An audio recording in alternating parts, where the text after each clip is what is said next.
"Grandma, tonight my parents are going to take away all your fortune," whispered my grandson. "Grandma," Noah whispered, tugging my sleeve as the music played on, "Mom and Dad are going to take everything from you tonight."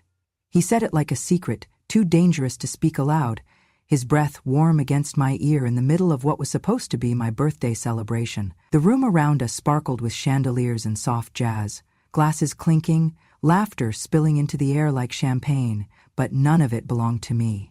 Not really. I was seated at a side table near the service doors, where the servers came and went in a rush of trays and polite apologies. My dinner was late. The chicken was cold. No one asked if I wanted wine. The floral arrangements towered above me like barriers, as if I had been placed behind a wall on purpose. I checked the program tucked under the napkin. There were 4 scheduled speakers. My name was not among them. Andrew stood at the podium now. My son, not by blood but by choice. I had raised him since he was a newborn, abandoned in a hospital bassinet. He used to call me Mama in his sleep. Now he beamed under the stage lights like they had always belonged to him. His voice was steady, rehearsed, just emotional enough. "Tonight," he said, "we celebrate legacy, family, and the woman who made it all possible." The guests clapped politely. Clarissa stood beside him, perfectly styled, perfectly poised, holding his hand with one of hers and a microphone in the other. Her diamond bracelet caught the light as she smiled sweetly at the crowd and added, "We are so grateful for the woman who helped us get here." Though, to be honest, I never really knew her well. She always felt like a distant grandmother. She looked at me then, briefly, deliberately, and smiled as if she'd paid me a compliment. Distant grandmother.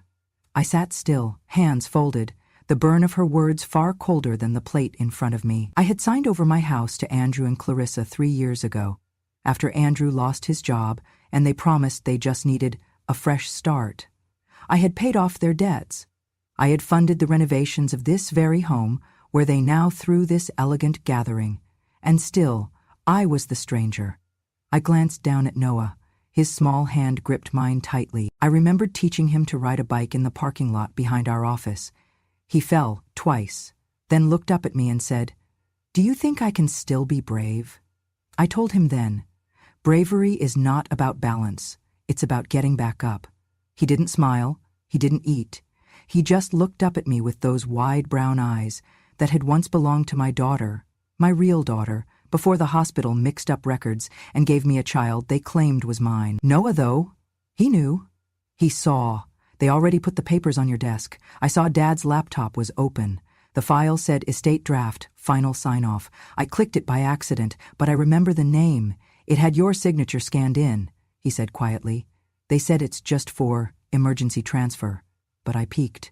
It's everything. The company, the LAS account, even the garden. They're going to make you sign it after dinner, when you're tired. I inhaled slowly, quietly, not with panic, with clarity. Andrew had just lifted his champagne glass, toasting to resilience and grace, and the room erupted in claps again. But I knew what resilience really looked like. It looked like standing alone in a lawyer's office with a pen in your hand and a baby in your arms, signing adoption papers when you had nothing else. It looked like growing a business from scratch while pretending not to hear when people whispered, "She's too old to keep up." Now they were ready to erase me entirely. But I was not tired. Not yet. 70 years. That is what the invitation said. A grand celebration for a grand woman. 70 years of wisdom, grace, and family. I remember thinking, when I first saw the gilded lettering, that perhaps there had been a mistake, because no one consulted me before planning it. The guest list went out without my input. The menu was curated without my taste.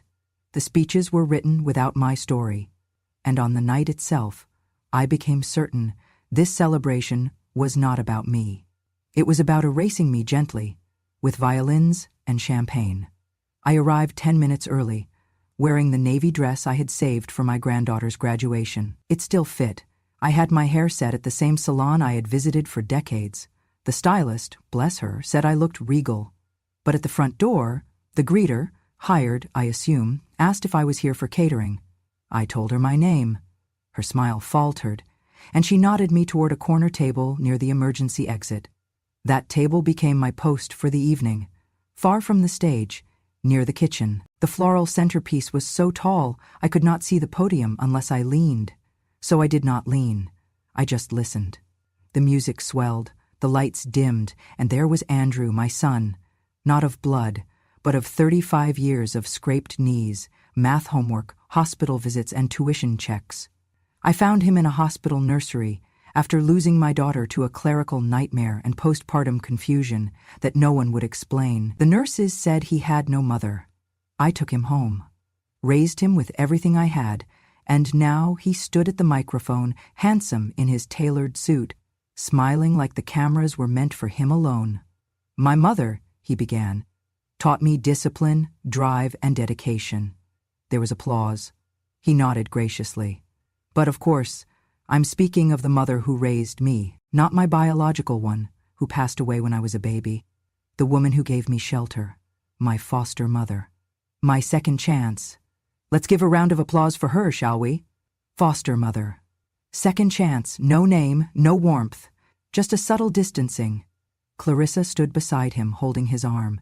She leaned in and took the microphone with practiced elegance. It's important we honor the truth, she said. Andrew's strength comes from his roots, yes, but not all roots are permanent. Some are temporary supports. We're grateful for every chapter.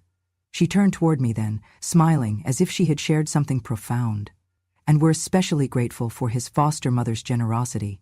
Without her, we would not have made it this far. There were polite claps. I nodded once, acknowledging nothing. Later, during the toast, Clarissa added, I keep telling her she should finish signing things while her memory's still sharp. Otherwise, in a few months, we'll be chasing down power of attorney papers like it's elder daycare. Laughter rippled through their table. My knife clinked softly against the plate. Cold fish, no salt. I hadn't touched it. Across from me sat Noah, my grandson, Andrew and Clarissa's boy. He was 10, small for his age, always watching. That night, he had barely touched his juice. Grandma, he whispered. They said tonight's the night. I turned to him. His hands were folded in his lap. His eyes were wide. They're taking you to the doctor after this, he said, to check your memory. Dad said if you forget even one address, they'll use that to move your stuff. Mom said you might not even come back here. They already packed some things. I did not flinch. I just looked at him. They said it's just paperwork, he added, and that they love you. But I saw Dad practicing your signature. He had your will on the screen. I reached across the table and placed my hand over his. Thank you for telling me, I said as softly as I could. He nodded once, eyes full of something far too old for 10. On the far end of the ballroom was a projection screen showing photos of family through the years. Smiling faces, beach vacations, graduation caps, hospital bracelets. There were baby pictures, school portraits, wedding photos, and Christmas dinners. I looked for myself. There were none, not even one. In a photo from Andrew's college graduation, where I had stood at the back in the rain, clapping with both hands, my image had been cropped. In a wedding photo from 10 years ago, I had paid for the flowers and the venue, and my name had been omitted from the thank you speech. In a Christmas photo from 3 years ago, I had been asked to take the picture, not be in it. The pattern was clear now. I had been erased, slowly, carefully, lovingly even. So the birthday celebration was not a tribute. It was a transition. From matriarch to memory, from guardian to burden. I looked up at the screen. A photo appeared of Andrew and Clarissa holding Noah in a hospital bed. The caption read, 3 generations of hope. There were only 2 people in the frame. I smiled then, not with joy, but with understanding. I had given them everything, and tonight they would ask for the rest, with piano music, with fine wine, with fake tears if needed. But I would not sign, not tonight. Not ever again without reading every word, remembering every name, and reclaiming every part of myself they tried to write out. When I returned home that night, I did not turn on the lights. I knew the way by heart. The floor creaked in familiar places. The shadows of the hallway did not frighten me. What frightened me was how clear everything had become. I walked past the family portraits, each one a still life of a version of love that had expired. In the hallway mirror, I saw myself. Not as they saw me, aged, inconvenient, fading, but as I truly was, sober, intact, and now, completely awake. I entered my office and sat at the old oak desk I had refinished myself when the business first began. The surface still bore faint scratches from Noah's toy cars. That had been years ago, when he was still allowed to spend weekends with me, when he still called me his real grandmother without being corrected. I opened the bottom drawer and pulled out the folder I had kept hidden for months. The paper was thick, the ink dark and final. My legal team had prepared it per my instruction.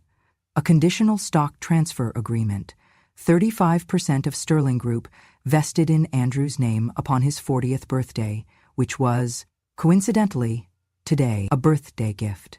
Not a bonus, not a strategic handoff, just a gift.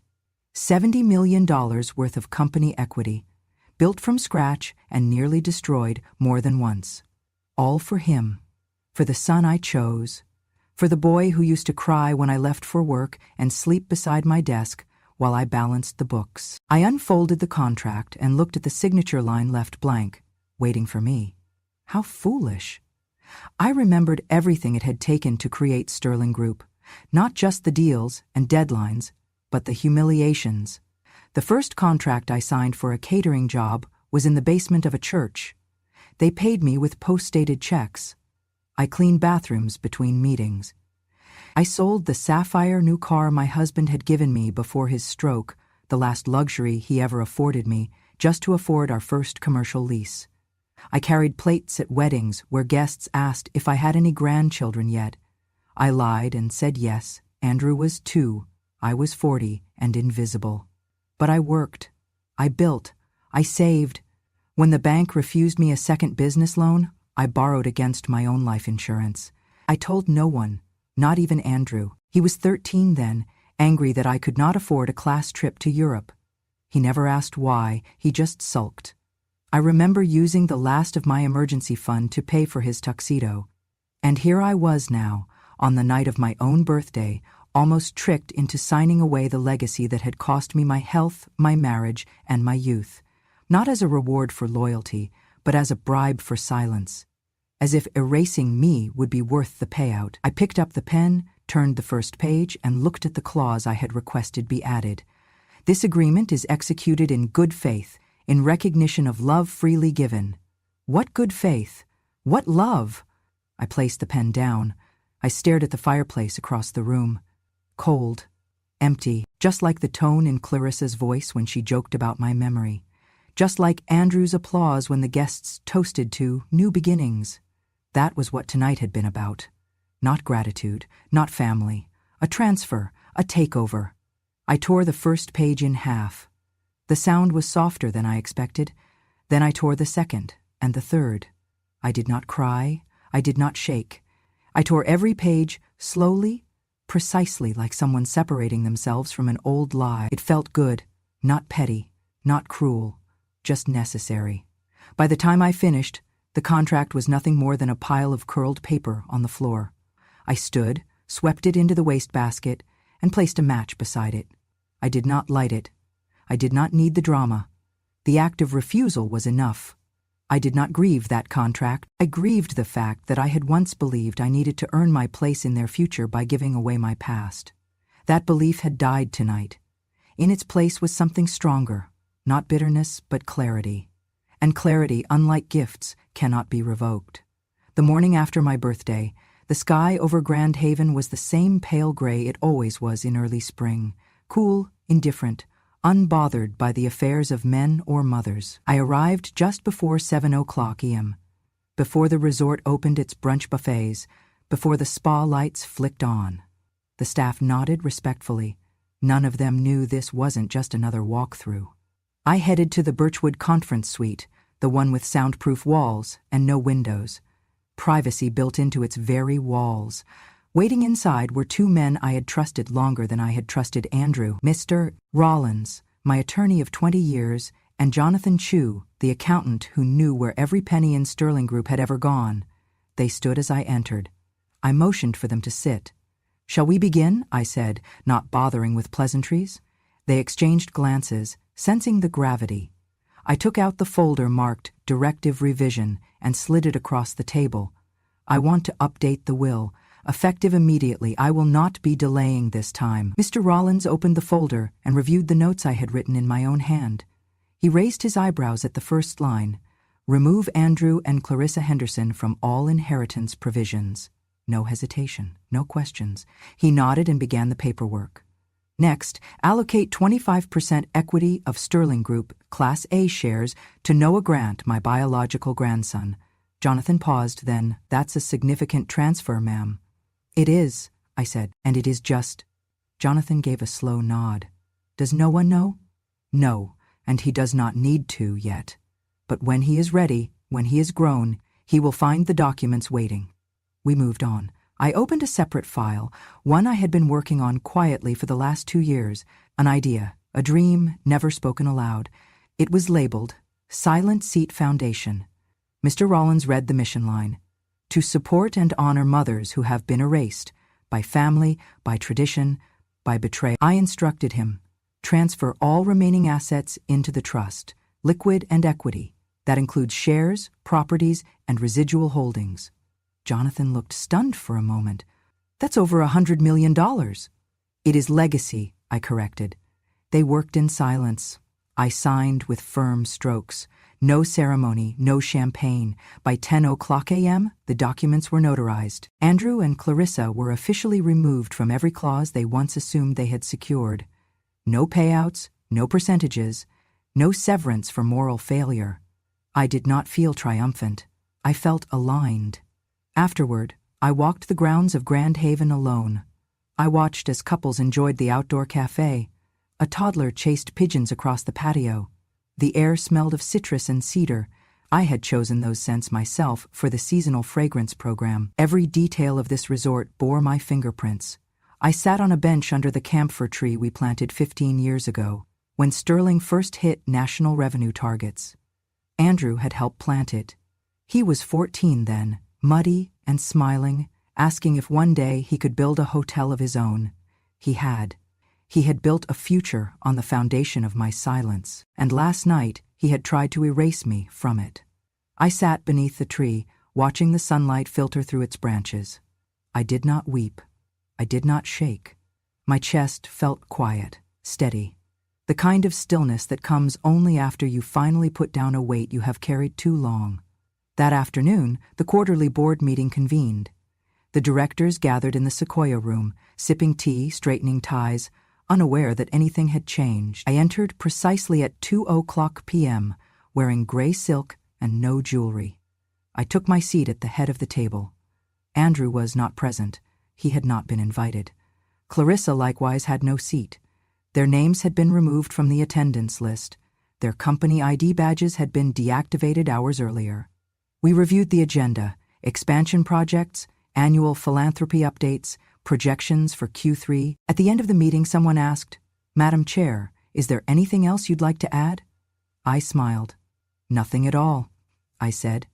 And that was the moment of the quiet strike, not with a press release or a lawsuit or a screaming match, but with calm, with signature ink, with irreversible clarity.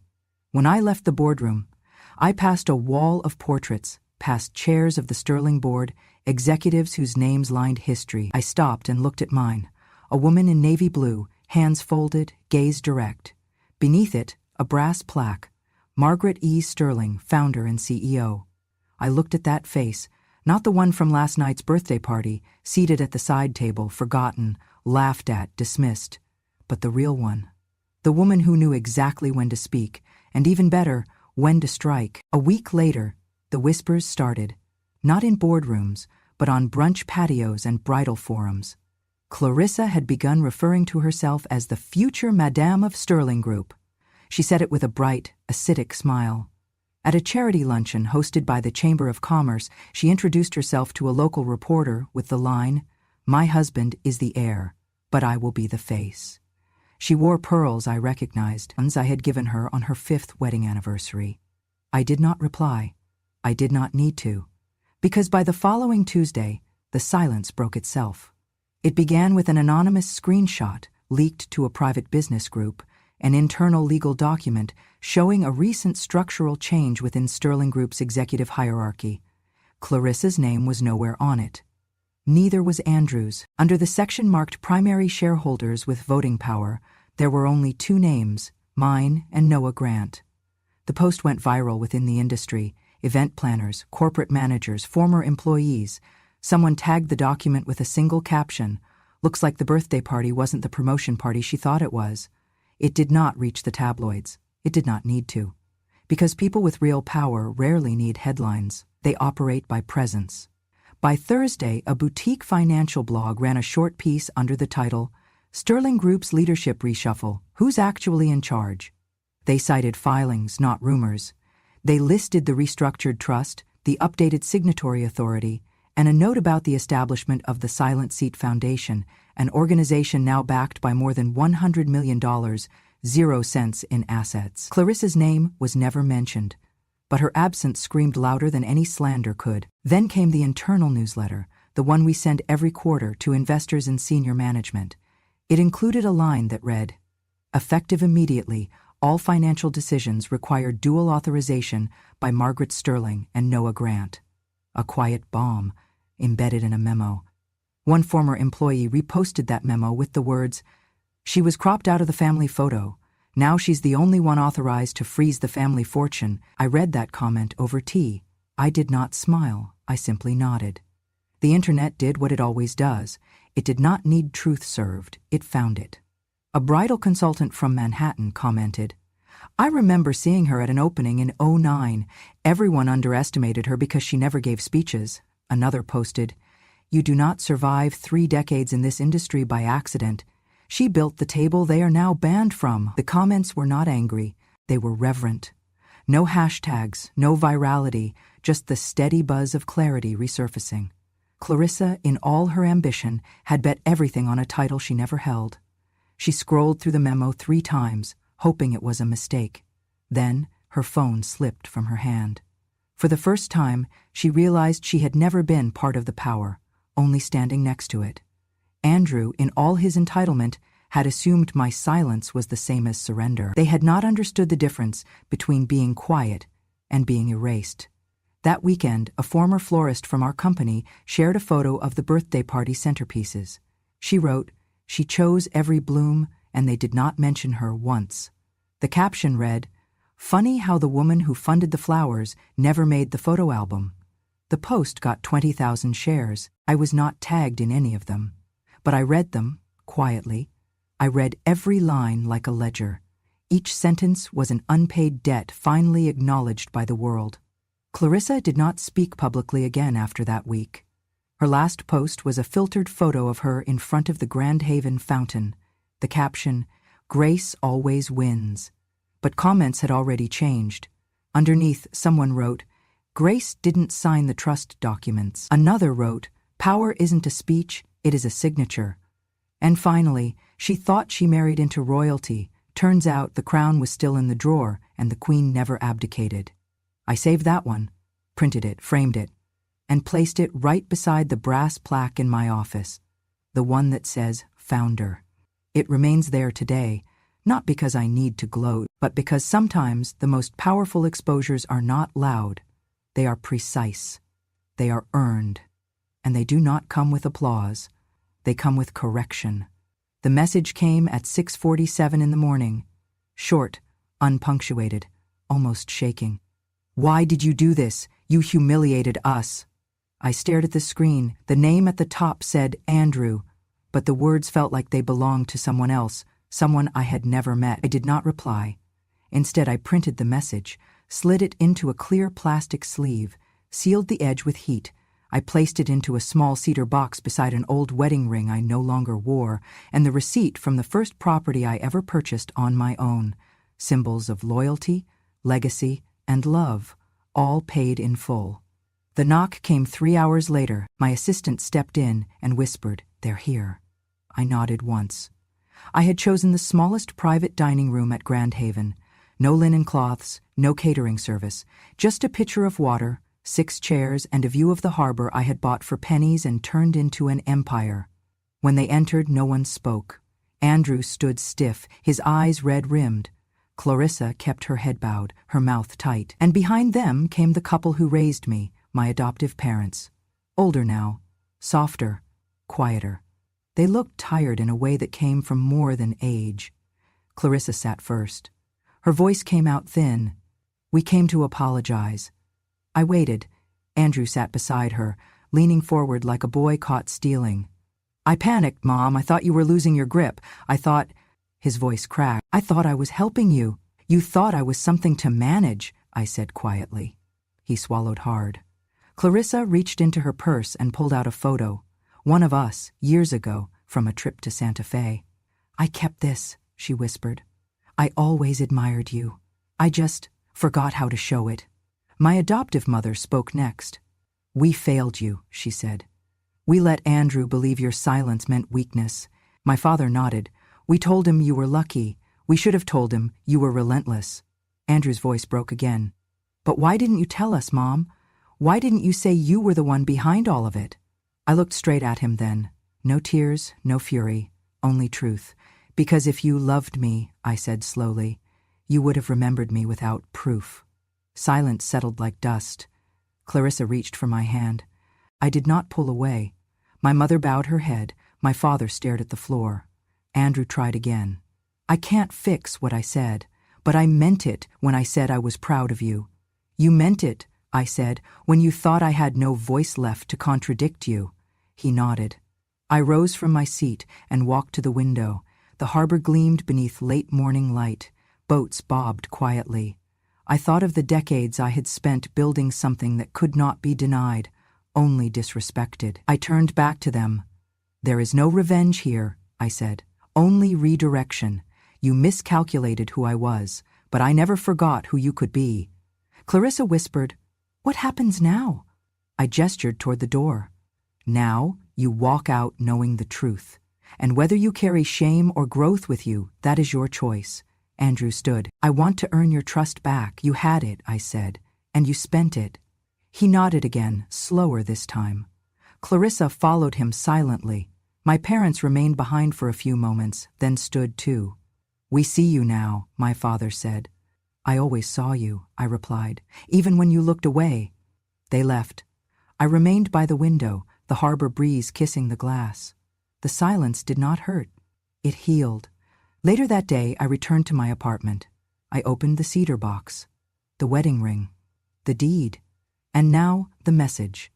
I did not cry. I simply lit a candle and whispered, "You remembered me too late, but I will not forget myself again." The next board meeting was full. All division heads, all legal representatives, all financial auditors were present. Clarissa sat quietly in the corner, clutching her notepad, unsure if she was supposed to be there at all. Andrew arrived late, eyes downcast, the weight of the past weeks visible in the slump of his shoulders. I sat at the head of the table and did not speak right away. Instead, I pulled from my briefcase a thin, cream-colored envelope and handed it to the firm's lead counsel. "I would like this to be entered into record," I said, "effective today." He opened it, glanced through the content, then raised his eyebrows ever so slightly. I turned to Noah, seated 3 seats to my left. "Noah," I said, "come here." He rose slowly, confused but composed, just like his father once was before the world taught him to run. I slid the official document across the table toward him. "This is a direct transfer of 15% ownership in Sterling Group," I said calmly. "Voting shares. Executive advisory privileges. Effective immediately." A hush fell over the room. Someone cleared their throat. Another shuffled papers, pretending not to stare. Andrew didn't move. Clarissa looked like someone had just doused her in ice water. Noah's hands trembled as he picked up the folder. I do not understand, Grandma," he said. "You do not have to do this for me." I looked at him, clear and unwavering. "Not because you defended me," I said, "but because you never needed me to prove anything." Noah blinked. His eyes glistened, but he did not cry. He only nodded. Andrew let out a breath that was almost a sob. Clarissa looked down at her lap. The rest of the meeting continued with little fanfare. We moved on to budget reviews, capital allocations, and year-end audits. But everyone knew a line had been drawn that day, not in revenge, but in clarity. 2 months later, Noah's wedding took place at Grand Haven, the resort where I had once rewritten my entire will. He chose a modest guest list. No influencers, no choreographed spectacle, just vows. Vows that meant something. The ceremony was held on the western terrace, under the ivy arch I had planted 20 years earlier when the land was still bare and unforgiving. Noah's bride wore blue. Her mother gave a soft speech about grace. Noah thanked me without a microphone, only with a glance that said, "You matter to me." I did not sit in the front row. I chose a seat 3 rows back, between a florist and a kitchen manager I had hired myself. I wore dark green and held a small sprig of rosemary, memory. I watched, hands folded, no need to be seen, only to see. I had pressed that same sprig between the pages of my new will the night I rewrote it. It dried between decisions, a reminder that memory, even in silence, roots us in truth. When the music played and they exchanged rings, I felt something quiet and full inside me. Not pride, not triumph, just peace. Clarissa was there. She sat still as a stone, no longer the bride of ambition, just a woman who now understood absence. Andrew did not speak.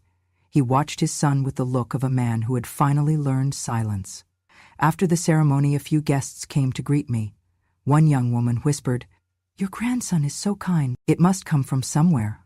I smiled, then returned to my seat and looked out at the water. No camera was on me. No speech was waiting. The world had turned, and I had chosen stillness over spotlight. I sat there for another hour after the guests left, hand in my own hand. No one needed to hold it for me. I had learned, finally, that restoration does not come from being honored. It comes from refusing to erase yourself. And I had done that. Quietly, completely, and without asking permission. After the wedding, Andrew stopped showing up. No formal resignation, no email, no closure. One day his name was listed on the internal directory, and the next it simply was not. His badge pinged red at the executive door, his email was rerouted. The receptionist stopped saying his name. The company did not fire him. They simply stopped pretending he belonged.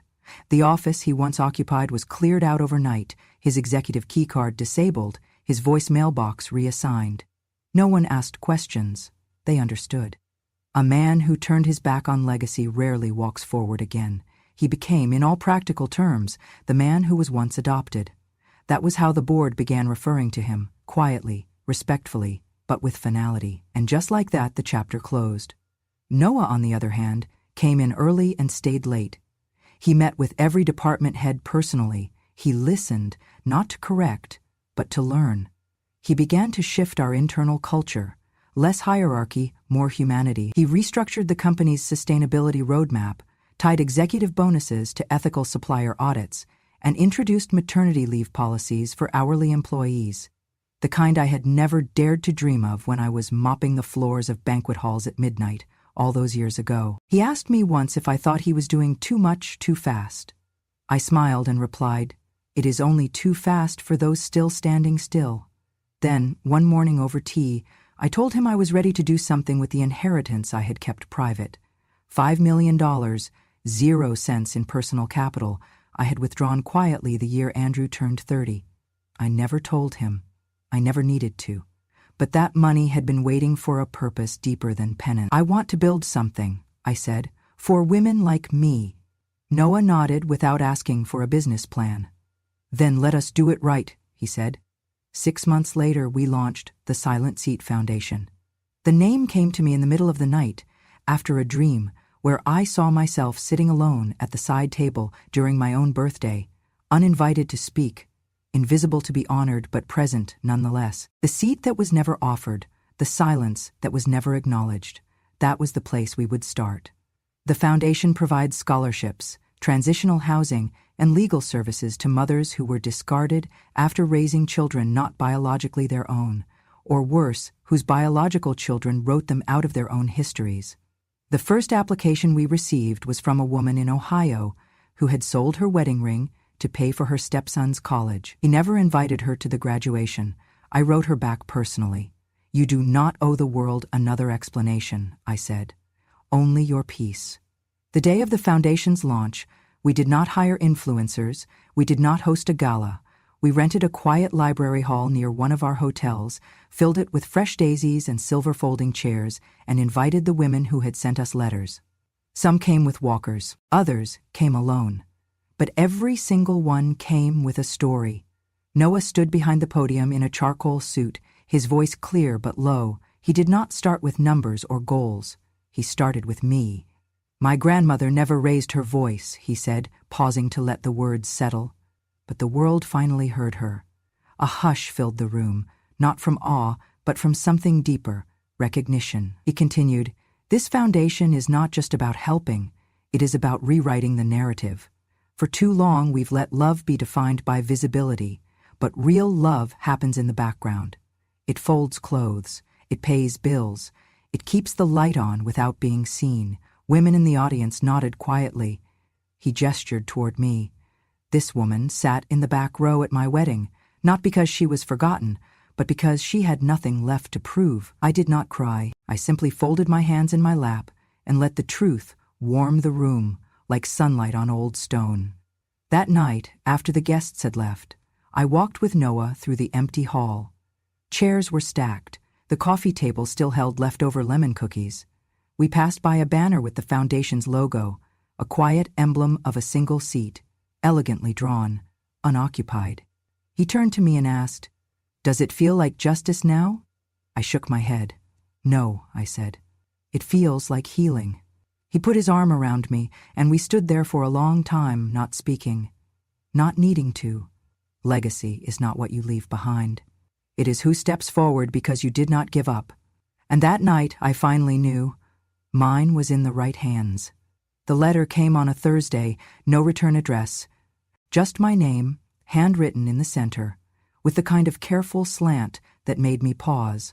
I sat by the window of my small home office, tea cooling beside me, and opened it with the same hands that had once held Andrew's bottle, wiped his tears, signed his tuition checks, and shredded the contract bearing his inheritance. It was from Andrew. The note was only 5 lines long. "I walked past Grand Haven today. I saw the lights on in your office. I wonder if you ever think of me. I know now what I did. If you ever want to talk, I'll be in room 7 next Thursday, noon." No apology, no full name, just that quiet suggestion of a final reckoning. I let the letter sit on the desk for a full week. I did not show it to Noah. I did not mention it to my advisors. But come Thursday, I wore navy, not black, and drove to Grand Haven alone. Room 7 was one of the smallest private lounges at the resort. I had chosen the wallpaper there myself years ago, a soft damask that reminded me of my grandmother's parlor. Andrew was already inside when I arrived. He stood up when I entered, but I did not offer a hug. I sat. So did he. There was no food, no flowers, no stage, just a mother, and a man who once called her garbage. He cleared his throat. "I'm not asking for forgiveness," he said. "I think I came to give it." I tilted my head. "To give what?" "To give back the story. I took it. I let Clarissa write you out of it. I helped her. I wanted her to think I came from nothing, so I could be her everything." I said nothing. He kept going. "She made me believe that your love was a transaction, that your presence was a stain. I needed her approval more than I needed your truth." I looked at him long and slow. "You did not just erase me. You replaced me." He nodded. "I know. And when the legacy crumbled, when she left after losing the board seat, I realized I had built my life on the foundation you gave me, but tried to hide the blueprint." The silence between us was sharp. He pulled out a small envelope. "These are the photos Clarissa deleted, the ones with you, from my graduation, from the fundraiser, from my wedding rehearsal. I found them in a hard drive folder called Unwanted." He slid them across the table. I did not touch them. "I don't need them back," I said quietly. "You do." He looked at me, older than I remembered, thinner too. "I came here hoping you'd say something that would let me start over." I smiled, small but not unkind. "You cannot start over with me, Andrew, but you can start over with yourself. Go build something honest this time." He stared down at his hands. "You really loved me?" I answered without pause. "I still do, but not in the way you might want. I love you the way a builder loves the first house they ever lost, not because it lasted, but because it taught them how to build without illusions." He stood, tears thick but unfallen. Do you hate me? I shook my head. No. I survived you. He nodded once, then left. I sat in room 7 alone, a long while after he was gone. Then I walked out quietly, passing through the resort lobby I had designed, past the staff who no longer asked questions, past the guests who never knew my name, and into the sunlight of a world I had rebuilt with new hands. The photo folder he gave me? I mailed it to a charity art program that used discarded images to teach children about restoration. Let them turn my erasure into collage. Let the next generation build beauty from betrayal. Let silence become art.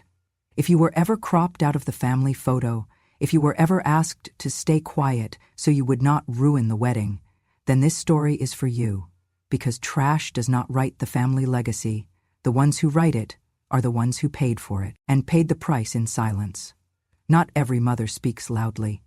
Some build empires behind closed doors. Some write their love in deeds, not demands. And when the world finally sees them, it is not because they shouted, it is because they stood and never moved.